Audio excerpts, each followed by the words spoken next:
Hi, in this video I'll be showing you this. It's the Shark FlexBreeze Pro Mist Tower Fan. What I want to do today is to show you around the fan, some of the features and benefits that it offers, also give you a demonstration of it too. Just for a start, I would appreciate it if you subscribe to my YouTube channel, just give us a quick thumbs up. If you're after something that's hopefully going to help get you a little bit cooler during the hotter spells like it is here at the moment in the UK, then there are loads of products to choose from in the market. And they'll vary a huge amount in price, depending if you start with just a little table fan or if you go to a full air conditioning system. But this is really where the Shark is quite unique in the market. As well as being a normal pedestal fan, it's actually got a water tank on the front here, and this can provide a fine mist aimed at you, which can hopefully help to cool you down. I'm going to try that a bit later. Bit more about the fan first. As far as the dimensions on the fan, overall height you are looking at 95 centimeters or 37.5 inches, and the overall depth you are looking at 35 centimeters or around 13.75 inches. When using the mist part of the fan, then ideally you only want to use that outdoors. And of course for some people, depending on where you want the fan located, having a mains lead running all the way up to the fan from the nearest main socket can be a bit of an issue. Shark have already thought about that, and you can either use it plugged in on the mains like a normal pedestal fan, or it can be cordless as well. One factor to consider with any cordless item, especially things like vacuum cleaners, which I've talked a lot about on my YouTube channel, is the runtime. Now on this item you can actually get up to 24 hours runtime if you've got the lowest setting, and then if you go to the middle setting you can get up to 6 hours runtime, and then on the highest setting you can get up to 2 hours. Even if you were to add the misting as well to it, then on the maximum speed you're still going to get around an hour runtime, which personally I think is really good, and it takes around 5 to 6 hours to fully charge. A couple of ways you can control the fan. First of all, you've got an array of buttons on the top here, or you've also got a cheeky little remote control that comes with it. And if we just turn the fan round, obviously I've only just unboxed this, so I've not taken any of the stickers off yet, but with the remote control you can just pop it on the back there because it's magnetic. And personally I think that's a really good idea, because the last thing you want to do is to buy a fan like this and then lose the remote control. So to turn it on and off, you've got a button on the top here that you just press, and that will indicate the speed on here. So if you want to increase the speed, so obviously we're at number 1 at the moment, and you just press the button and it just goes up from 1 to 5. I'm not sure if you can hear that through the microphone that I've got on at the moment, but considering that's on the maximum setting, that's actually really quiet. Now for me, noise of the fan is an important factor, because if you want to have it on at night, then obviously you're going to have it on a much lower setting, so you might want to reduce it, say down to number 1. Then for me, noise level of the fan is always going to be an important factor. What you can also do, you've got the oscillating as well, just press that and it will rotate as well. And on the remote control you've got similar functions on here where you can turn it on and off, increase or decrease the speed of it, also the oscillation as well. And you have got the mist button on here and on the remote control as well. So there are actually 2 ways you can use the fan. Obviously this is a pedestal fan, and this I suppose is the main way that a lot of people will be using it. But if you're limited for space, if you wanted to use it as a tabletop fan, it's not an issue. Again, Shark have thought about that.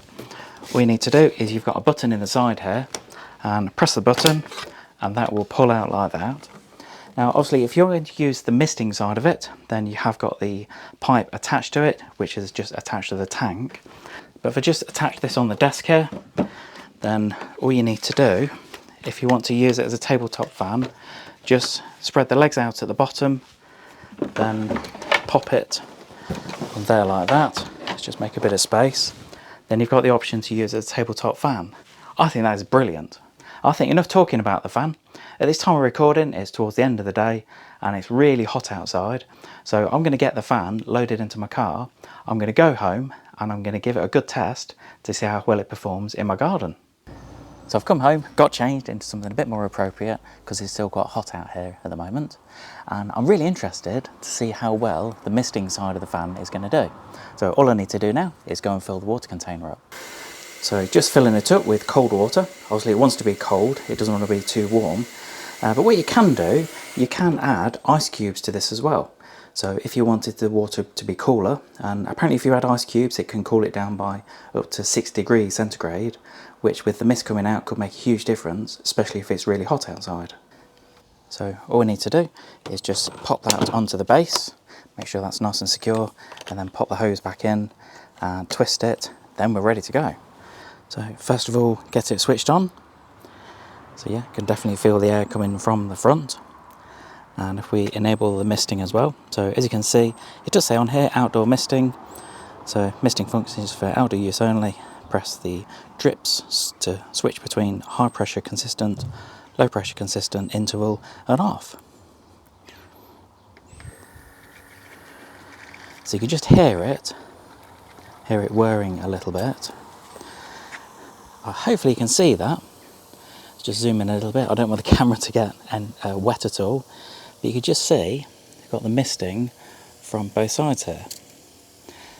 Now that, I must admit, that does feel really nice and quite refreshing.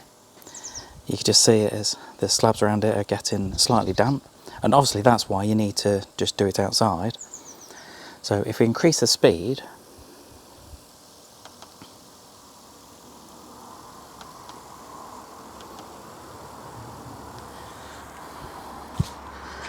and then you'll see that the slabs around it are getting damper a bit further away. So I can't really have the camera in front of it because it's just getting a little bit misty on the lens. But I must say, I'm actually really impressed with it. I've just stood in front of it for a couple of minutes and it makes such a difference to how cool it was getting me compared to just having a standard fan. And then the drip button on top here, you can select between the high pressure consistent, low pressure consistent, just by pressing the button. And then if I just zoom in a little bit to where the mist is coming out, if you press this again, then that will be on the intervals. And basically what that does is that will just come on every couple of seconds and then go off. So I suppose the main advantage is it's not too much mist all in one go, and obviously it will save having to fill the tank up as soon.